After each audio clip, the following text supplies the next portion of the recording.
Chicago, 2011. A cop is murdered. Police and prosecutors swear they have the trigger man. He swears he didn't do it.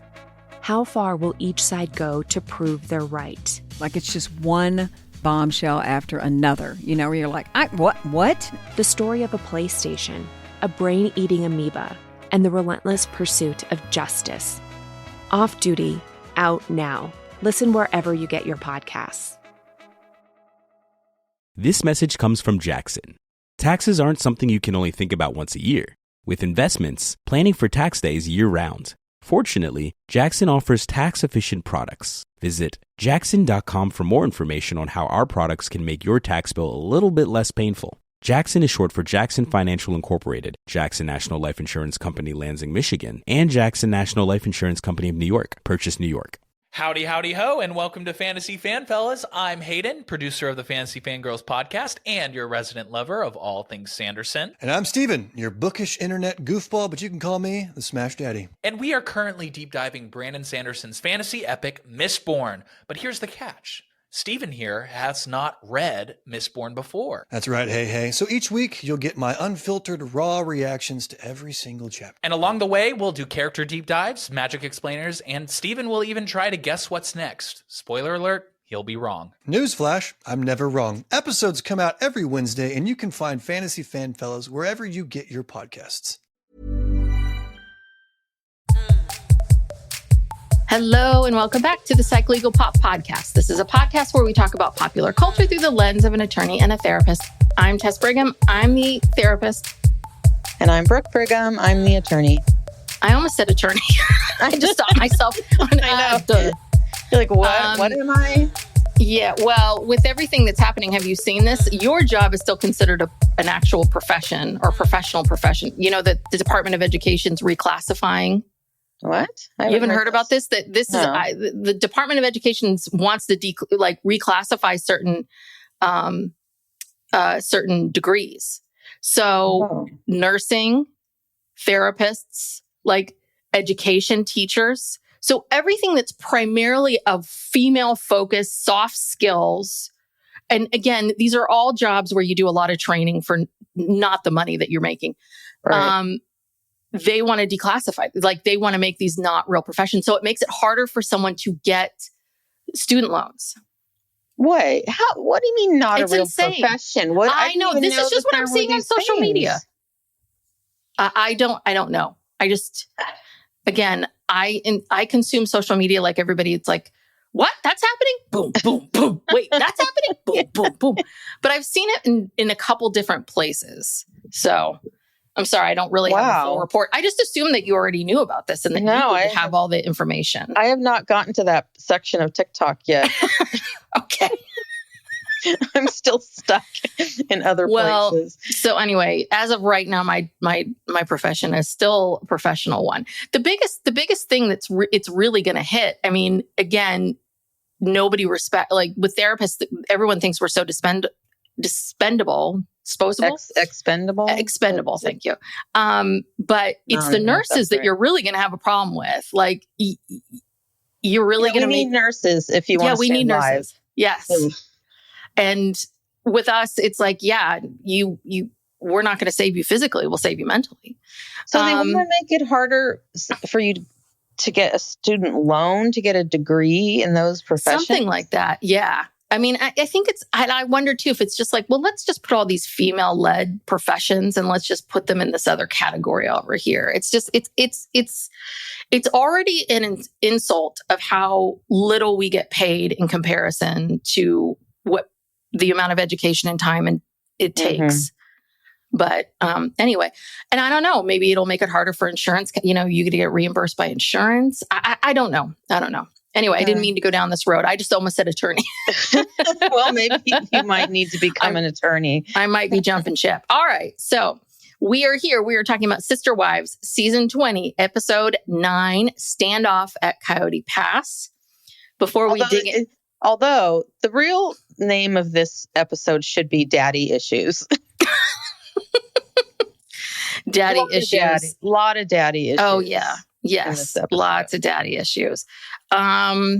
Yeah, Kody daddy issues. Who else had some daddy Robyn issues? daddy issues. Robyn daddy issues. That's right. We were debating what did that mean with Robyn and feeling like, Well, I mean, just all of the kids with Kody who now have daddy issues. Yeah, Kody size hole in your heart. Yeah. What does that look like? I do want to get into special forces, but before we get into that, so I just offhandedly made a comment last time about Robyn's flowered top. And so that clip has people really like this clip. And it's really fascinating. Most people are with us. So this is on a TikTok. This is on a TikTok and on Instagram, though I did see a comment from some person that said we were being petty. And I'm like, why else are we watching the show? we don't watch this show seriously. Oh my God, that's tone deaf. Okay.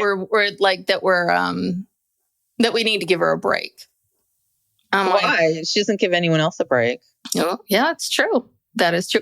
And again, I go by the same thing that I've always said, which is fine. You can call us petty and we can call Robyn's flower tops misguided. I mean, that's freedom of speech. Yeah.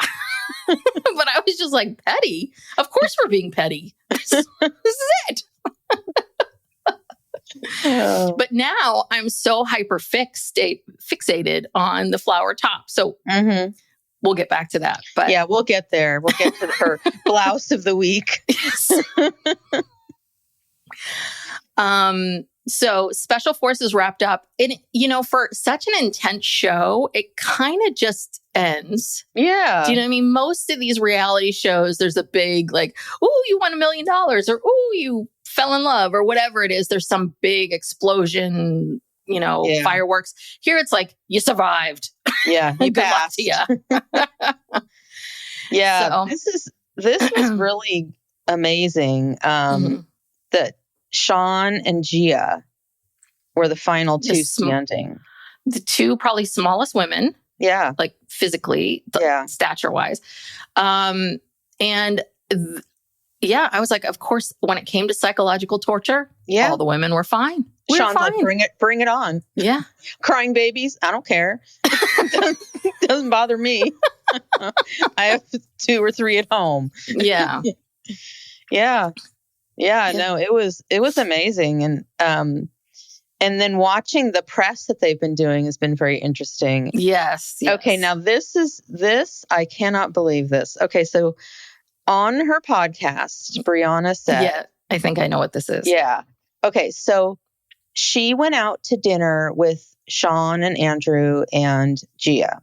Mm-hmm. And they told her that they had just been with Kody doing some press on something.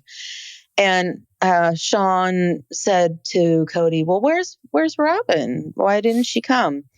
And Kody says, well, Robyn couldn't come because if she did, she would have murdered Brianna. Yeah, I heard about this. Like beat her up or something. Was it murder? Or she said murdered. Murder. Wow. Yeah. And so she's recounting. And so then they go back and they tell her, of course, at dinner. And she's just like, me? What? Why? I was the only one standing up for Kody. She said, I tried to use gentle parenting with her. And she was. Remember, there was a scene, I think it was last week, where everyone was at their wits' end with him. And she was telling everyone, okay, just, gotta be careful with him. Just give him some space. Just, she's trying to be a peacemaker. And I don't know what Kody told Robyn about. Yeah, that's the other part of it, Brianna. Too. Yeah. Probably that, she totally disrespected him and, talked back to him and, Yeah. It really got under his skin, apparently. Oh, of course. Of course. She did. I don't know. I think I also wondered about this too, if this was Kody's discomfort in social situations of, like Robyn, maybe, who knows? I don't know how serious she was. I mean, Robyn doesn't seem like a sarcastic person, but it's possible that Robyn was like, oh God, she was so mean to you, Kody. I just want to murder her. And that Kody takes that sort of little thing and then can't deliver it in the sarcastic way that it's really meant to be, but he's so serious about it. Like I think that's the social thing that he's not getting, that most people can kind of figure out of like what jokes are appropriate, what jokes aren't. Yeah. And you see in this press tour that, he's really, the way he speaks, he just does not get humans. He does not, he doesn't, he does not know how to communicate at all. He gets too serious about too many things, and then he's too flippant about the wrong things. And he's just wrong, like socially awkward. Yeah. Well, and living with Robyn and those kids, it's not helping. It's not helping because they're all isolated in their own way and controlled in their own way. I mean, and because he's not visiting any of his kids, so he lives a pretty insulated life. Yeah, I don't think they do a lot of traveling or going outside of their comfort zone. And then you have Kody caught up in the manosphere, and he uses a lot of terms and phrases that come from there, and his whole masculinity thing that he's stuck on. And he tries to fake being humble about certain things sometimes, but we can see right through it. Well, so this last episode, the final test, because this is day 9, the final test is that they've got to, survive interrogation. And I guess they have they haven't told them this, but there's a time limit. And I'm sure there's a limit of how much stuff they can really do, but they really do push it farther than I thought they would. And it was like the beginning is a lot of getting in your face. And so everyone had to come up with a story, like this group and this group. What's your story? Why are you here? And the men, like the women could really they could be kind. Like this was the other thing too, is like part of the negotiation is like you need to create a relationship with your captor. You need to like bond with them, but also be straightforward, not shifty, but you can't give up that you're in the military. So the women do a much better job of this because the women are just like, this is what's going on. I think Brianna was like, maybe I'll flirt with this guy. I don't know. We'll wait this out and see what happens. But the men, it was almost like both of them froze. They both didn't know what to say. And I think Kody was they clocked him from moment one where Kody, there was a female interrogator and Kody was very different with her versus the male interrogator. It was like he wouldn't even talk to her or something. It was so weird. Yeah, she asks about, his wife and kids, and he says, that's private. Yeah, I know. I was dying. I was like, private? What? Now? 15 years later, this is private? Well, assuming we're still in this playing this game of, he's whatever, like your captor's not going to accept that. Yes, they're not, deflection. Sorry. Oh, yeah. Oh, sorry. I didn't mean to trigger you. Get in your business. Oh no, I've triggered my captor. I've triggered my person. I must stop. No, you're absolutely right. In my mind, what I was thinking was private. I was thinking like, what we've seen everything, but you're absolutely right. This is showing you Kody's thought process because Sean Johnson was like, she very much told him, my husband, my kids, she wasn't, because that's what they told him. Like, don't lie. The more you're shifty, all of that. Just become a different character or but don't lie about stuff. Be that person. Yeah. Be a version of you that came to, create soccer fields for kids or whatever it is. So anywho, it's just, but it's just that shows you how little social understanding he has of like, that's going to be something that the captors are going to be like, oh, okay, sorry. I'm sorry. We took that too far, Yeah.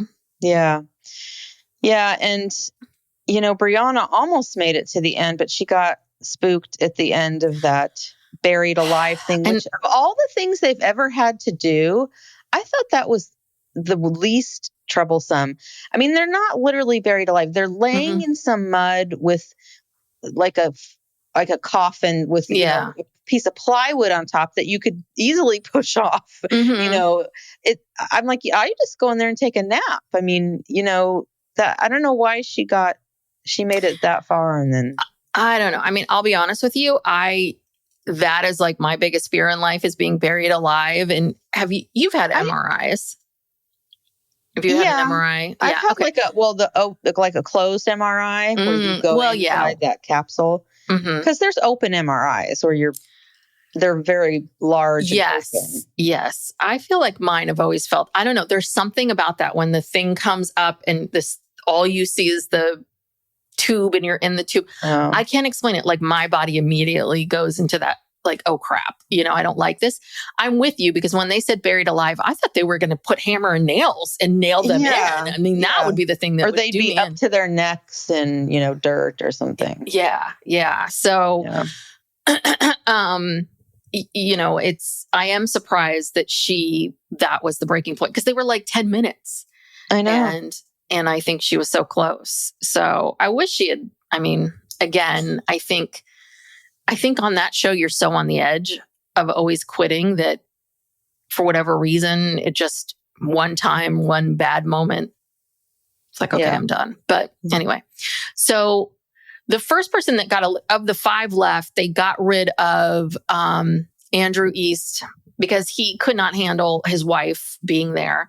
And he wants to, you know, save her, pretend, you know, he's lying to them about her. Then Kody, because Cody's just blocking that, you know, they're like, you failed the interrogation, both of you.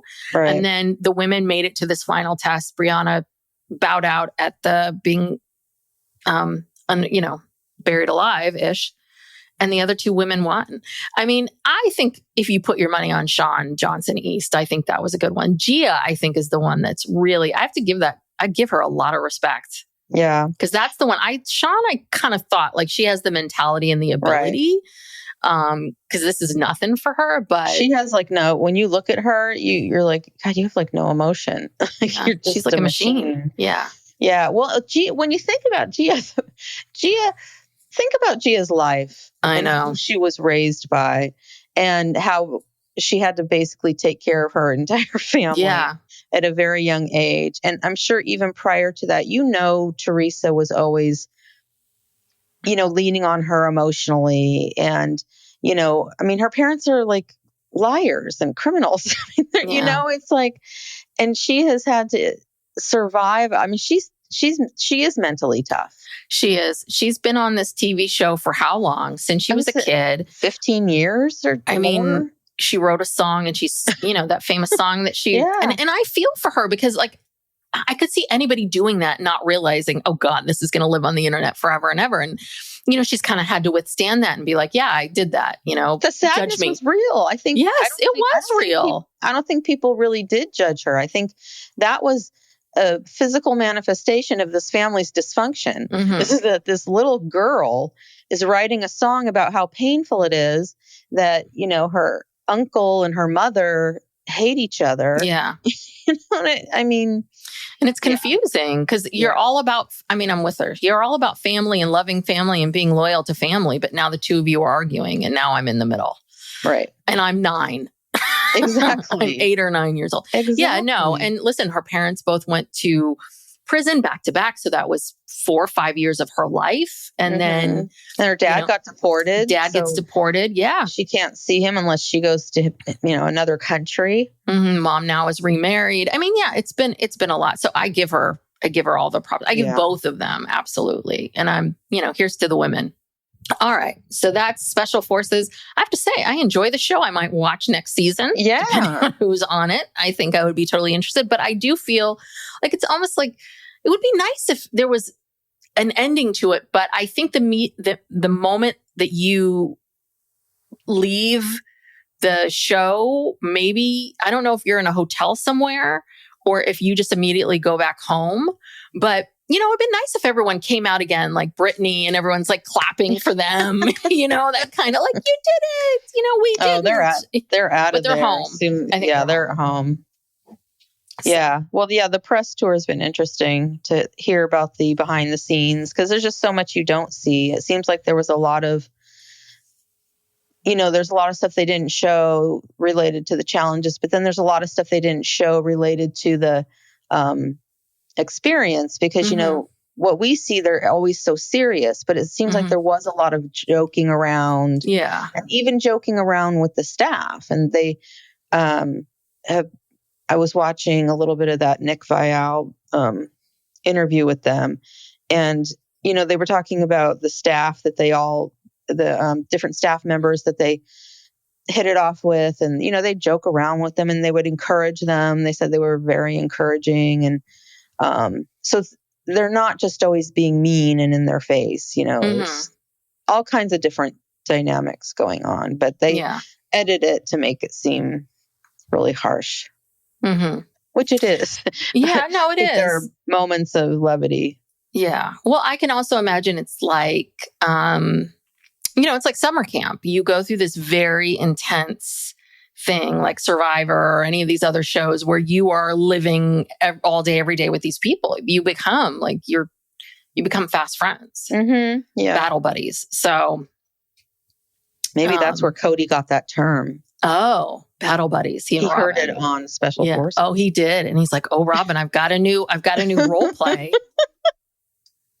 Yes. Battle buddies. I'm going to bury you alive. See how long you can tolerate it. It's going to be fun. Trust me. Dunk your head underwater. Exactly. Okay. Well, all right. We got to get back to Coyote Pass. Oh, God. One last time. I this is a larger philosophical thing, but I don't know how. I think I'm starting to get to where you are now, which is, I don't know how much longer I can do this. Do you know what I mean?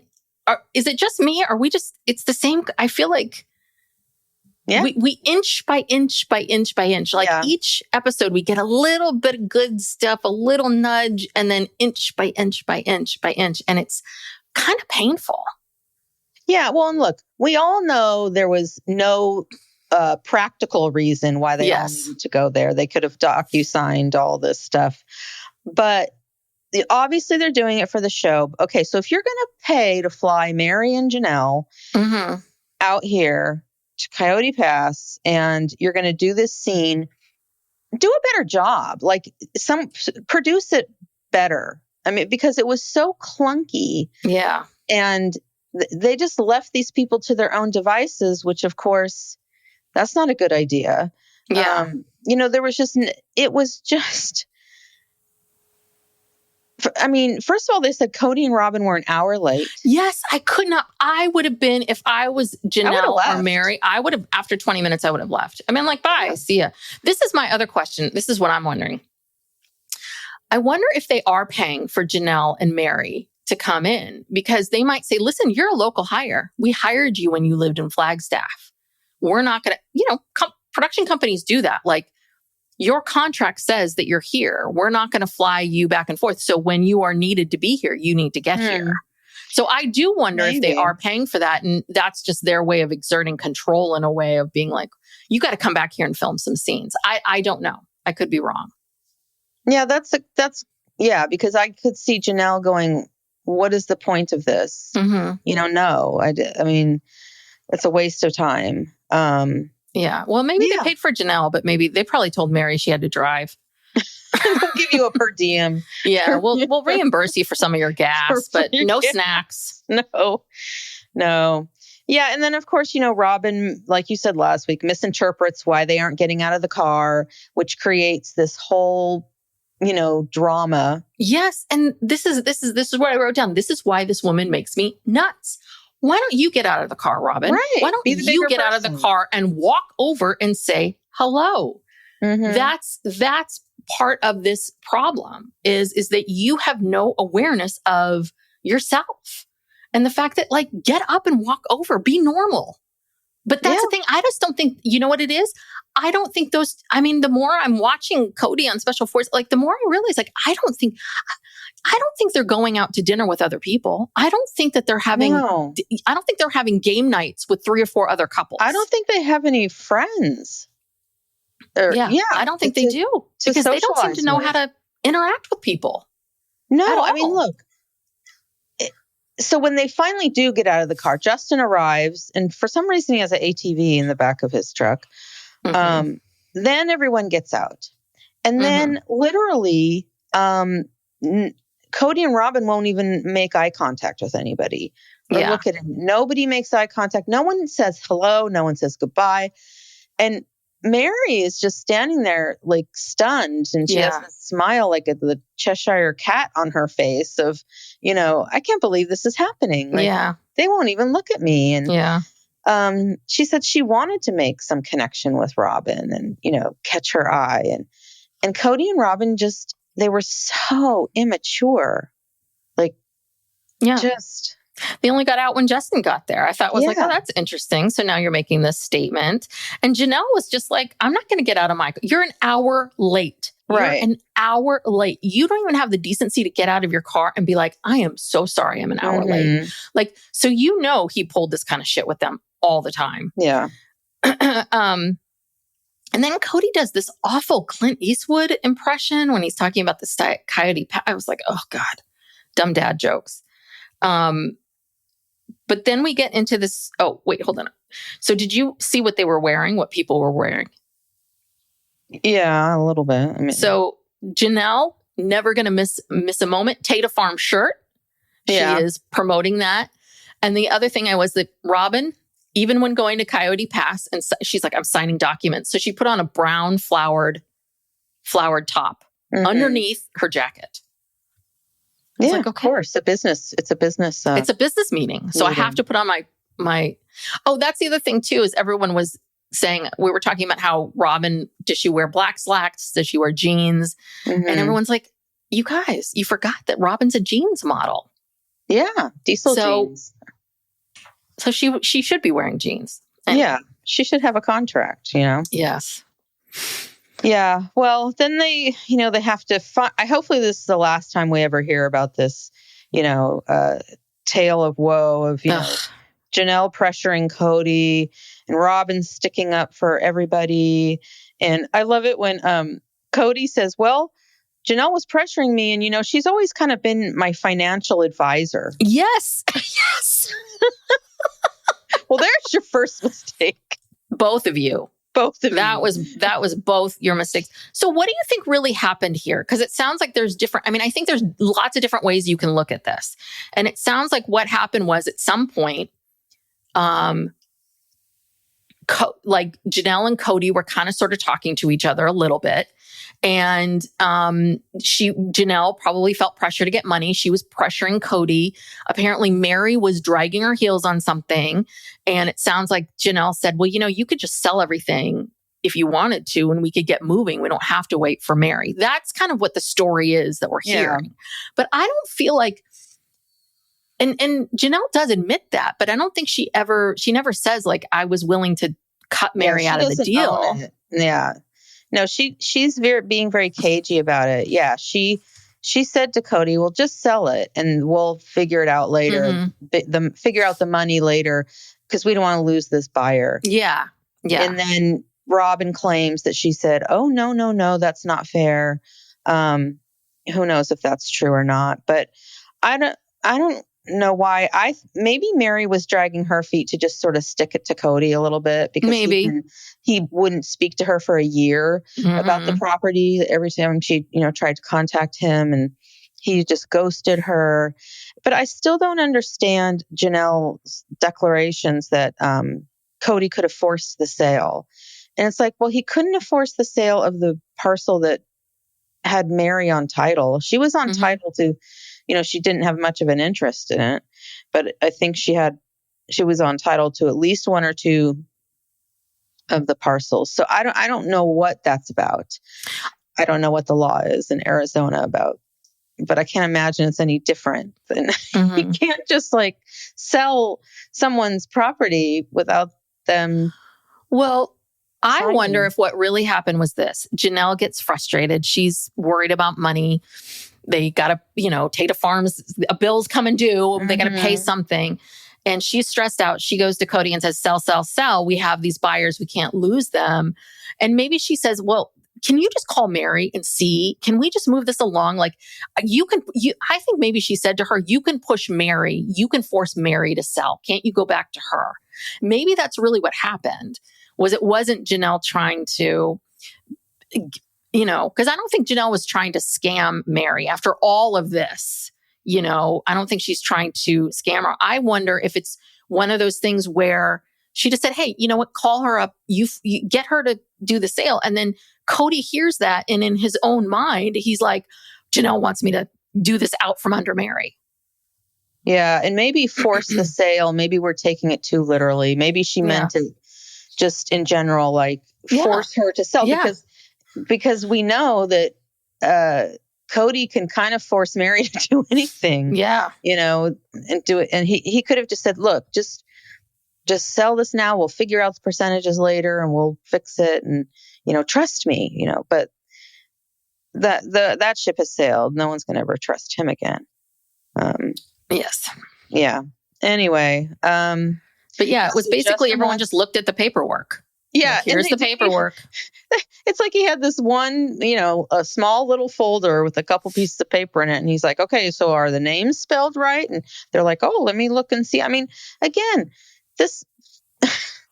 we're not stupid, I mean, yeah, just double checking, checking the spelling. Yeah. Okay. Well, then everybody leaves.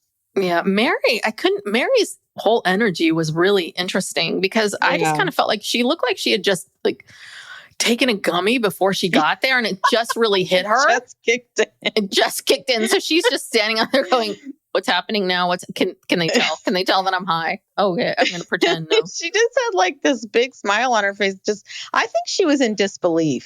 Probably. She was in disbelief that these people who, she has, spent over 30 years of her life with in some way, shape, or form, won't look at her.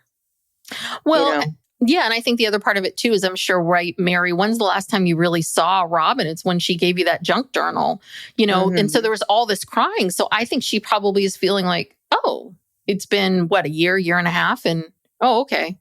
You don't care anymore. Do you know what I mean? Because that is odd for how much she was crying and the tears and the emotion the two of them had when Meri left. This is really like a huge turn again. But this bugged me because Kody says, well, Robyn doesn't like fake. Was Robyn? She says, I don't like fakeness. And then Kody says, Robyn hates girl games. And she sees nuance differently than I do. Okay, they're women. They're not girls. Mm-hmm. Girl games, fuck you. And these aren't girl games. These aren't games. This is not middle school. You were married to these women. Mm-hmm. You had children with these women. They're trying to fight for what's theirs. And you've taken all of their money, their dignity, everything. Exactly. And now they're finally fighting back and you're not happy about that. Girl games? Because they're not giving in to you and doing what you and your little Robyn want. I know. But it was just like, oh, shut up. Shut up. And they think they're so superior. They think they're so above everything and so smart. And I think that's the problem is they don't understand why people don't like them. Mm-hmm. And that's the big disconnect that's the biggest disconnect of all is they have no awareness. They think they're one way and they're not. And they cannot figure it out. They think people don't like them because of the trash talking, and that they've trash talking them. Yeah, well, and that they're the victims in all of this. Like Christine and Janelle are poisoning everybody against them. No, we have eyes. Mm-hmm. Psych Legal Pop will be back after these messages.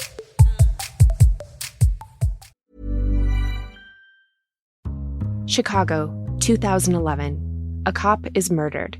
Police and prosecutors swear they have the trigger man. He swears he didn't do it. How far will each side go to prove they're right? Like it's just one bombshell after another, where you're like, what? The story of a PlayStation, a brain-eating amoeba, and the relentless pursuit of justice. Off Duty, out now. Listen wherever you get your podcasts. Howdy, howdy, ho, and welcome to Fantasy Fan Fellas. I'm Hayden, producer of the Fantasy Fangirls podcast and your resident lover of all things Sanderson. And I'm Steven, your bookish internet goofball, but you can call me the Smash Daddy. And we are currently deep diving Brandon Sanderson's fantasy epic, Mistborn. But here's the catch. Steven here has not read Mistborn before. That's right, hey. So each week, you'll get my unfiltered, raw reactions to every single chapter. And along the way, we'll do character deep dives, magic explainers, and Steven will even try to guess what's next. Spoiler alert, he'll be wrong. Newsflash, I'm never wrong. Episodes come out every Wednesday, and you can find Fantasy Fan Fellows wherever you get your podcasts. So finally, Coyote Pass has been sold. Are we ever going to have to hear about this goddamn land again? Hopefully not. Well, I'm sure Kody will bring up the whole, he'll find a way to say that it wasn't fair, that, he should have gotten more or he did more. They never did anything for the property. And well, technically, you're right. It wasn't fair. It should have been in thirds. Yeah. It shouldn't have been. Because it was always the four wives. They had four houses. There were supposed to be four houses in a Coyote, although Kody wanted his own house too. But anyway, they'd always done it as the four wives. And then Kody is just like this floater. When he decided to glom on with Robyn and basically, only exist with her, he should have merged. Yeah, it should have been, okay, Christine's gone, now it's three. And you've merged with Robyn. But that's the problem and I think there was some frustration with Christine just being like, I got to get out. Here you go. I think they did feel frustrated. Fair. Yeah. But again, it's because you don't have anything in writing. You don't have, and he slapped his name on it. So what are you going to do? Yeah. So.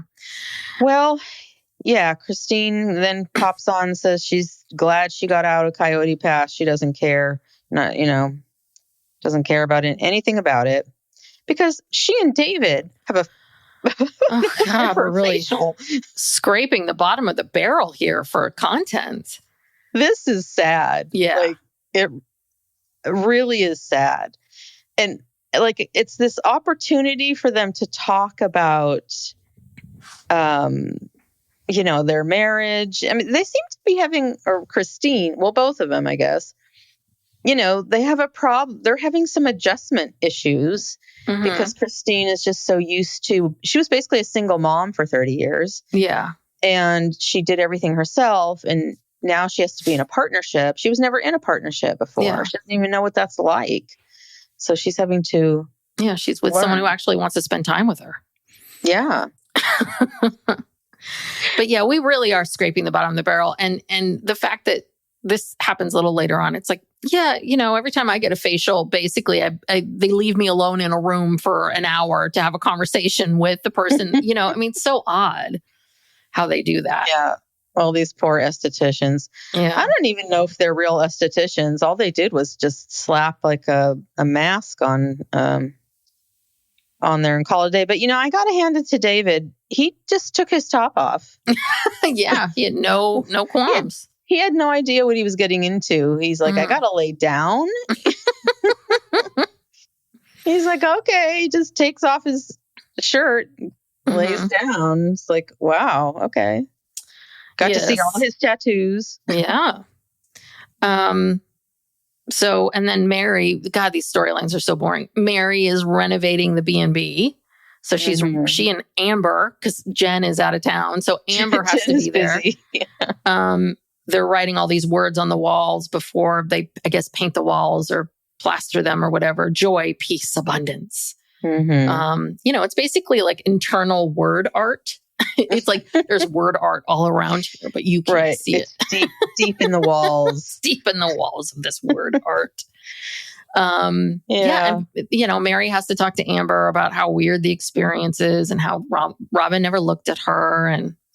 But she's thinking about dating now. So yeah, now we're back to dating. I mean, didn't we already do that storyline? We got to go back. We got to get back to it. I mean, the renovation is only so interesting. Yeah. We got to go back to dating. Okay. Well, all right. Now we're in North Carolina and this is so cute. Evie, she's playing restaurant as little kids do. And Janelle's playing along with, and then talks about Kody's penchant for warm water with lemon. Yes, bring me a whole lemon and let me cut it with a knife. And he has to cut it himself. Mm-hmm. Okay. Yeah. Yeah. But then she said that that he tips well, so it's the waiters don't mind. And it's like, I find that hard to believe. You don't think he tips well?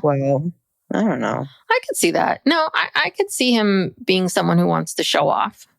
Yeah, that's true. Yeah. And then, of course, Janelle has to talk to Maddie about Coyote Pass and what happened. And that's that. And now we got to go back to, I'm just like... Back to the facial. Back to the facials. And who's Danielle? Because this is... They start talking... Christine says, Danielle says that I'm a terrible monogamist because I take over.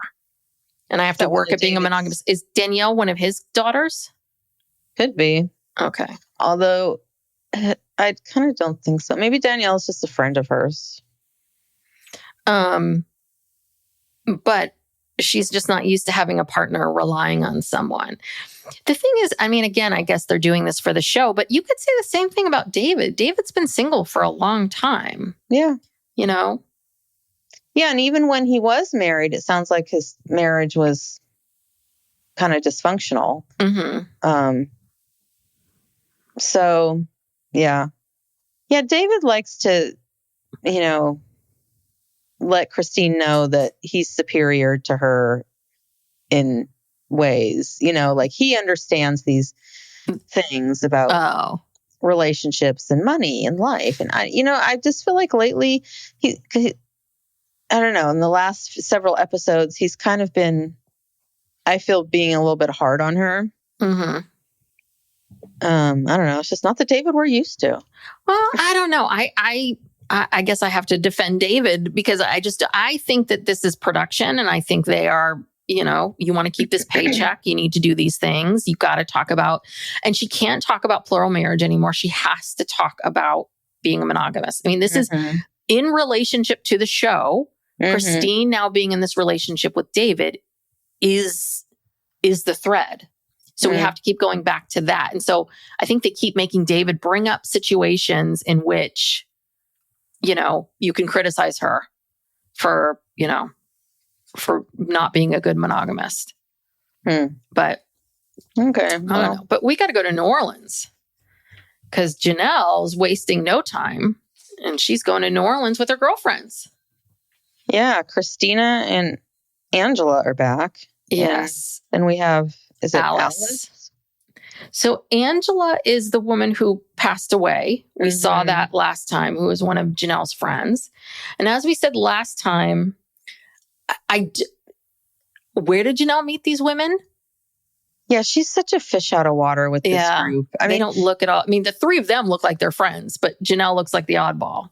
Yeah. And I just find it hard to believe that they're like, these good friends. I think they're people from Plexus. It's got to be. There must have been an event at Plexus in New Orleans that she said, okay, fine, you want to film me?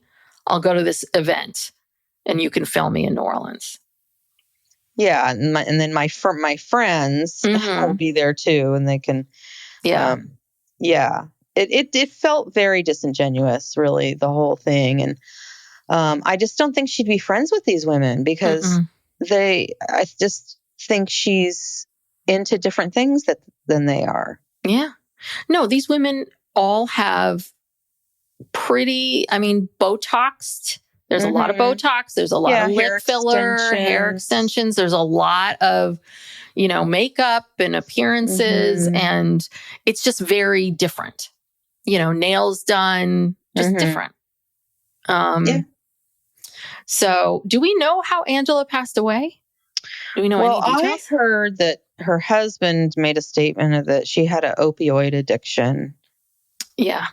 And she was 51 and she was a mom and a grandma. Oh, gosh. It's awful, but that's terrible. Did you clock the moment? When they first interviewed her. Yeah. She was pretty twitchy. high.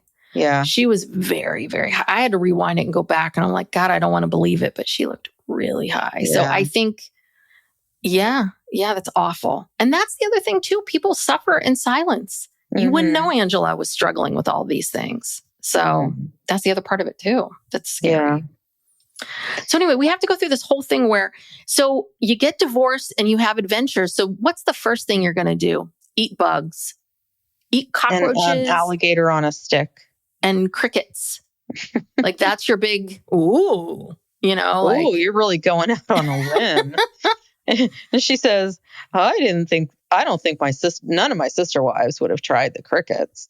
But then she makes a comment, she's talking about these little chocolate covered bugs or whatever they are. And she's like, oh, these look like the kind of bugs that you have in the bathroom. yes. In the corner of the bathroom. I'm like, excuse me? Yeah, I don't have any bugs in my bathroom just accumulating in the corner. I know. I heard that too. And I'm like, what? You have little bits of cockroaches? Yeah. in your Is that a North bathroom? Carolina thing? I know they probably have more like I don't know. insects and stuff than we do. I don't know. No. Here. I don't know. And I'm not a neat freak and I don't have bugs in my bathroom. So, so yeah, you're wondering Maybe about Janelle's cleaning. I know. And then she just lets them sit there. I don't know. And then we got to talk about how Janelle traveling with girlfriends is very different than traveling with family and, you know, just kind of getting into. And then I think this is sort of a real honest assessment of what she talks about, which is, you know, I had to live secretly. I didn't really have the ability or the option to have girlfriends. Yeah. And of course, obviously you cannot leave for a girls' trip when you're raising all these children when you're younger. It's different now. But and then we got to go back to like the hotel room and they've got to have champagne. And she does say, Janelle does say, you know, with plural marriage, you do have to play up certain parts of your personality and play down certain parts of your family. And she's like, I spent a lot of time hiding who, you know, I had to hide who I was and hiding. So now I'm having to step out into all of this. Yeah. And then this was interesting where she said when Kody turned 50, he basically just kind of gave up. He said he didn't want to carry the whole family anymore. He was exhausted. It was aging him. And he just, he did. He pieced out and he said, I'm going to go over here with this woman who makes my life super easy. And, who worships me. Yeah. And these obedient children. And, you know, and then he comes on, he's denied it. Yeah, he says, I never shirked my responsibility. I was there 110% of the time. I felt like I wasn't getting that from the rest of my family. Where were you for Isabel's surgery? No, you weren't. You weren't there. Yeah. No, you weren't there 110% of the time. Which you is weren't. That's just one. We can talk about 15 other things that you weren't at. So yeah, like truly. I mean, we know the standard, the kids you almost killed. I mean, you know, your sons that were barely, you know, 18 that you said needed to move out of the house in the middle of a pandemic. What a supportive dad. But go ahead. I was going to say, then this really irked me. Kody, you do not get to claim that you went through menopause. No, you don't. No, you do not. And what he's also kind of saying is, it's like, he starts blaming menopause. Like he went through some male menopause and I'm going to blame that. And it's like, I'm sorry. Yes, men do go through. And he does say that like my testosterone fell to the floor and I didn't want to do the hard work anymore because my testosterone went away. It's like, actually, technically for men, they become softer and they are more willing to do that. They become nicer. They become nicer. Women get we just get fed up. We're just like, we get like more angry. We get more angry about it because we're just so sick of you all. But the fact that he's blaming, you know, menopause, it's like, yeah, okay, men go through this at middle age, but nothing like what women go through. So just shut up. Yeah. I mean, I'm sure this is a manosphere thing too. I'm sure it is. Where they tell them, you know, this is not your fault. You're going through menopause too. Yeah. But they only get all that attention for menopause that we put no research or anything behind. We just make them suffer in silence. Right. You know? And, you know, make it impossible to get any kind of hormones unless you're rich and, Yeah. Exactly. Okay. All right. So, oh, Lordy, but we got to go back to Flagstaff. And Kody's talking about selling Coyote Pass has been a form of peace. He wants to move from a place of blame. And then it's like, so that people can, it's like, he feels like now that people can stop blaming me. What? Because Coyote Pass was sold? I don't know. Like, I think, I didn't know what I can't even, I don't know. This is the note I wrote down. Like, I was like, move from a place of blame. So who are you blaming? But because I got really sidetracked by Robyn. Did you watch what Robyn was doing during this whole scene? She was vigorously grating some cheese onto eggs. And it was one of those things where it's comical at some point. You're like, how much cheese do you need on these eggs, lady? I know. There was probably more. I'm not even exaggerating. More cheese than eggs. Tremendous amount. I mean, just on and on. Well, do you want to talk about her blouse of the day? Oh God, I guess I didn't. I was so fascinated by the cheese. Sorry, I didn't get this. Well, she was wearing it's a mauve color, long sleeve, of course, and it had these like kind of delicate white orchid looking flowers, like little clumps of them. But same style, just different fabric. Yeah. Oh God. And it must be so hot in Flagstaff. I think a lot of polyester. Yeah, I was going to say, I think a lot of these are $20 from TJ Maxx or Kohl's or wherever she shops. That and the jeans. Yeah. And so uncomfortable. Yeah. So uncomfortable. All right. So this is where Kody is reflecting on his relationships, and he's like, well, do you think I should get a good therapist to start to work on my issues? I'm like, whoa. Did you read that in a comment somewhere, Kody? Is this why you're bringing it up? Well, see, again, okay, this is a example of, they're acting in a scene, but they're not, they're not actors. And so everything comes off as being, but they wrote this ahead of time. I don't know whose idea the therapy thing was. Robyn. Yeah. I'm sure she said, okay, we need to help your image, make you look repentant and softer and whatever. So you're going to bring up to me when I'm grating cheese, that would it be a good idea if I went to therapy to, maybe try to work on these relationships? God. Yeah. Well, is this where, does Robyn say this in an interview where she talks about, there's some intense influencing that's happening. So now we know Kody did not come up with this whole thing by himself about how Christine and Janelle and Meri are turning the children against him, that Robyn's co-signing this whole thing. And she says, I don't think parents realize when they say something, it will influence how the other person sees the parent. She's not wrong. I just want to say she's not wrong. One parent can absolutely influence the other parent, the perception. And we hear stories about, when isolation, parent alienation of parents that really truly did not deserve to be alienated from. And those things do happen. But for the most part, most of the time, even if these are not little kids, these are adults with adult brains, with adult lives, with perspective. And so I'm sorry, but Christine and Janelle and Meri don't have as much influence as Kody thinks. In your household, you two have a lot of influence on those kids, but that's not the reality of life. That's not how most people operate. So that's the part of it that's a little bit like I think this is also where they're a little broke. They don't get it because they keep thinking they're in this mindset of children obey and then they do this and they have no idea they have their own thoughts. So in their mind, they think, they have to be spoiling it. They have to be plotting against me because they couldn't possibly see it differently. Yeah, this is just her way of blaming the other moms. And she says, so Kody says to Robyn, have you ever been in a space where you didn't want to talk to another person anymore? And Robyn says, yes, even when it's hard, you do it. And she says that all of this is because the situation Kody's in right now is all because of hard feelings, misunderstandings, and influencing. Mm.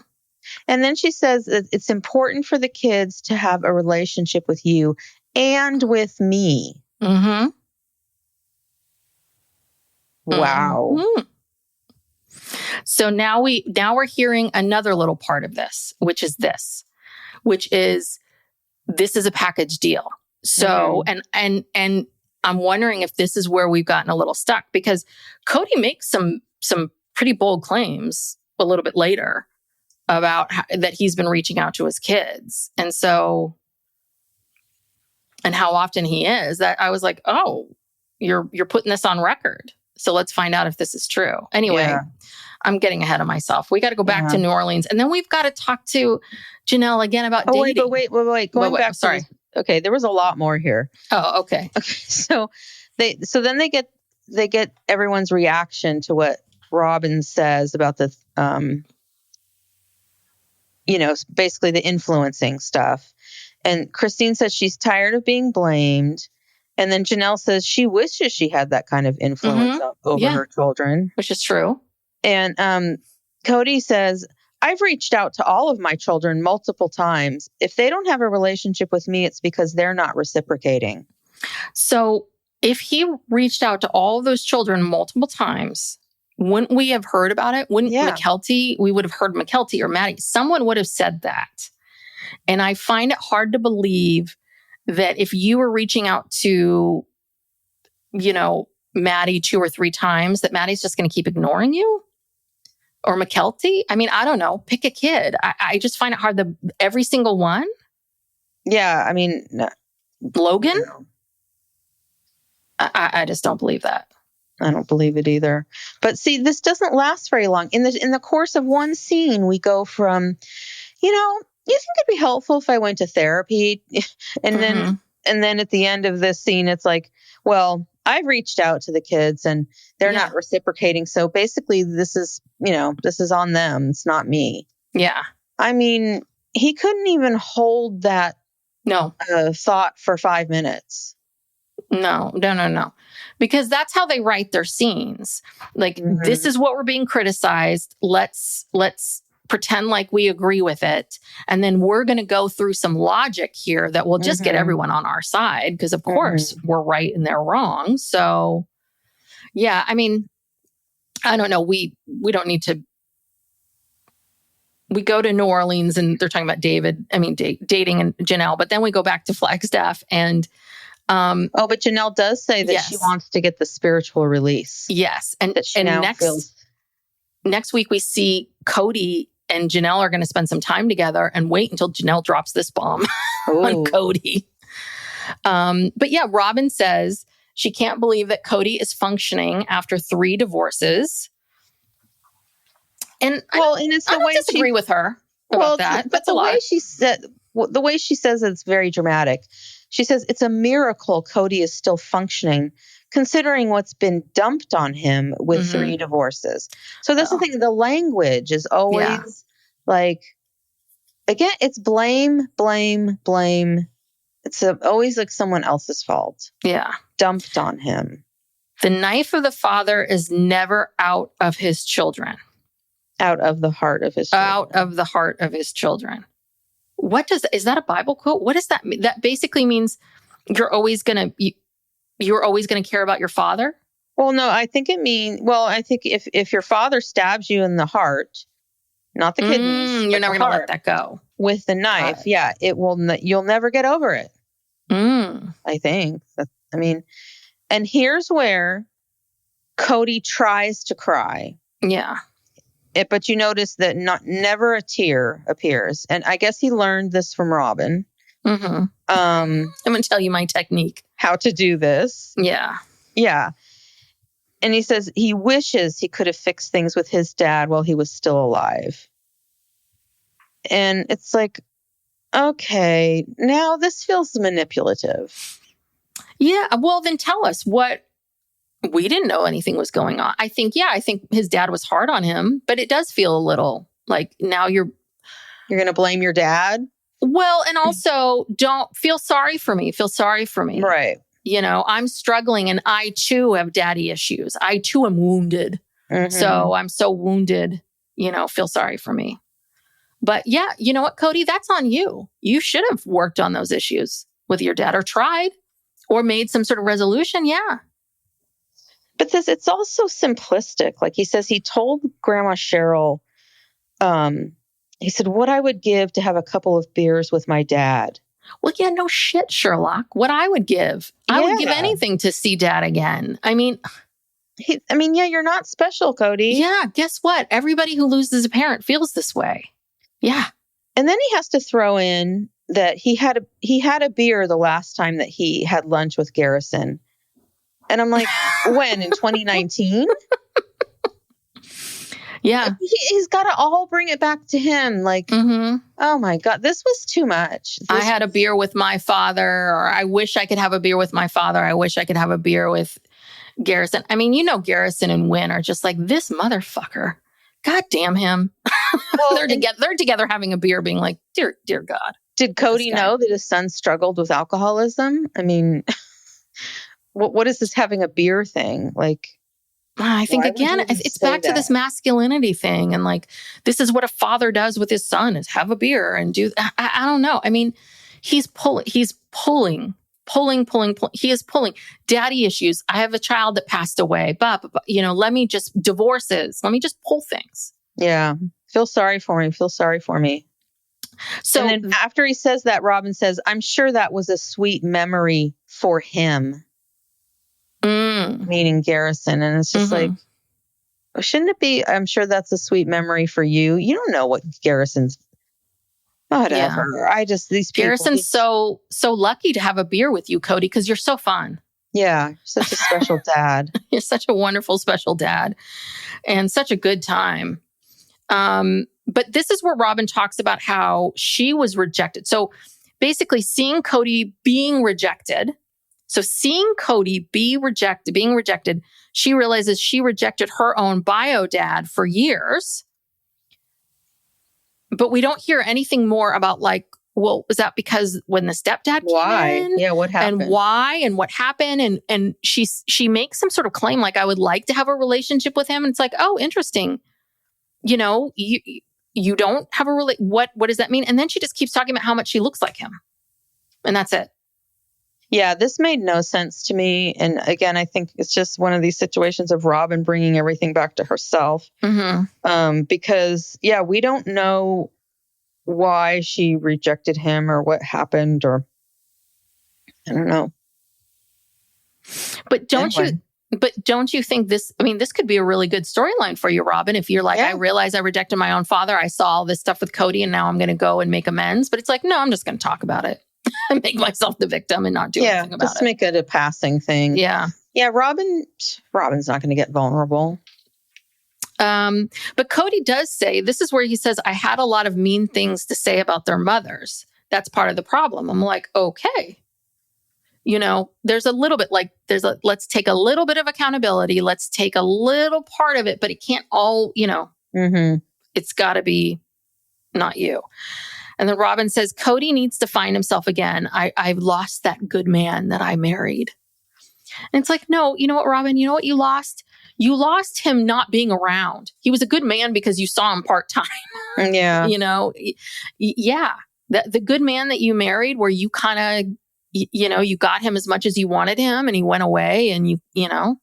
But no, now he's in your house all the time. Yeah, you haven't lost him. And also, just last week, you guys were giddy, you know, shaving and putting up mantles and going out to eat and dancing. You guys have been whooping it up. Like, what are you talking about? Spend tons of time together. You haven't lost anything. And that's the other part of it too, which is, again, we're going to say to the audience, like, Kody is wounded. Cody's been a bad guy, to explain his behavior, right? If Kody is not the good man that she married, then we can explain all this behavior. But you're absolutely right, which is, so then who is this person that you're living with now? Is he good? I don't know. I don't know. These two need to get some better scenes. They need help. They need a ghostwriter. Or They something do. to help them write their scenes because they make no sense. They make no sense. It is just too much. And it's so fascinating to me the more I think about this, of how often we see these other women with people, with friends, with relationships, and just Kody and Robyn. Like, I would love, you know what we need? We need some kind of like marriage encounter, couples therapy or something. We got to get Kody and Robyn and a bunch of other couples to get together. Or we need to watch them on a couples trip or something like that. Yeah. I don't know. We need some new dynamics. That's all. Yeah. I just need something new here.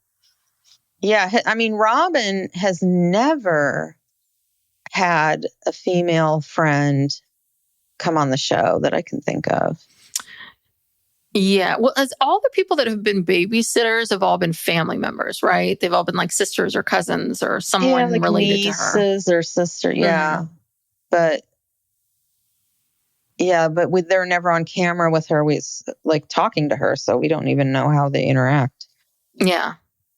So anyway, next time, Janelle is still in New Orleans, and now she's really turning it up. She's got the beads and she's going down Bourbon Street. Yeah, she's flashing all these guys. She's showing her.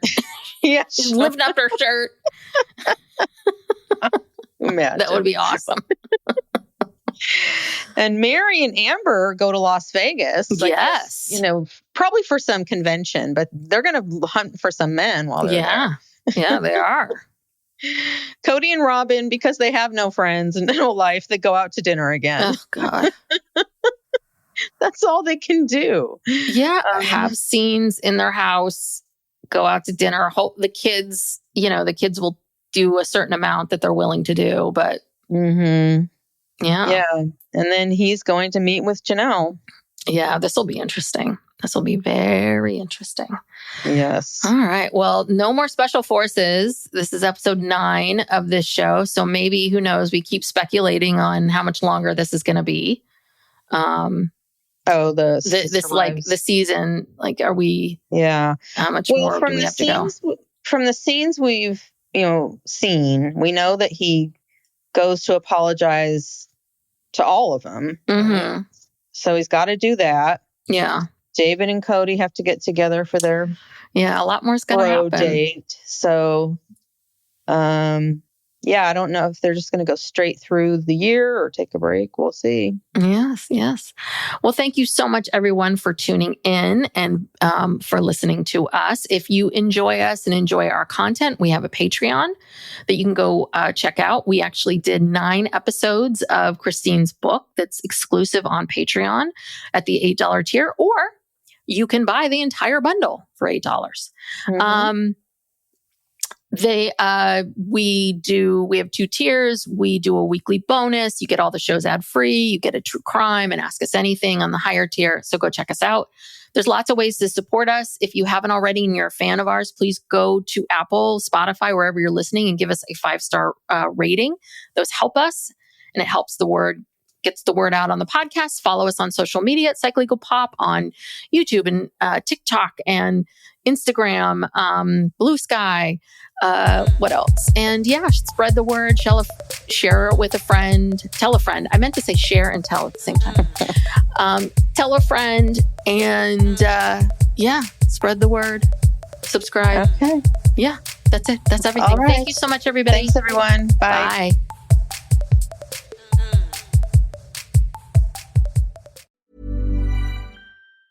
This message comes from Jackson. Taxes aren't something you can only think about once a year. With investments, planning for tax day is year-round. Fortunately, Jackson offers tax-efficient products. Visit jackson.com for more information on how our products can make your tax bill a little bit less painful. Jackson is short for Jackson Financial Incorporated, Jackson National Life Insurance Company, Lansing, Michigan, and Jackson National Life Insurance Company of New York, Purchase, New York.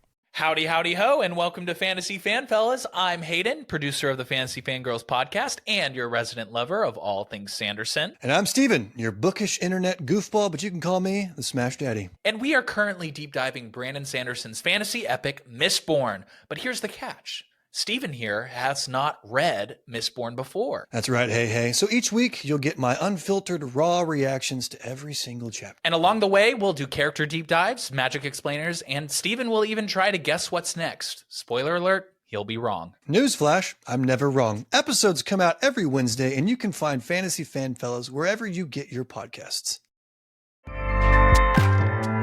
Acast powers the world's best podcasts. Here's a show that we recommend. Hi, I'm Pace Case. And I'm Bachelor Clues. We host Game of Roses, the world's best reality TV podcast. We're covering every show in reality TV at the highest level possible.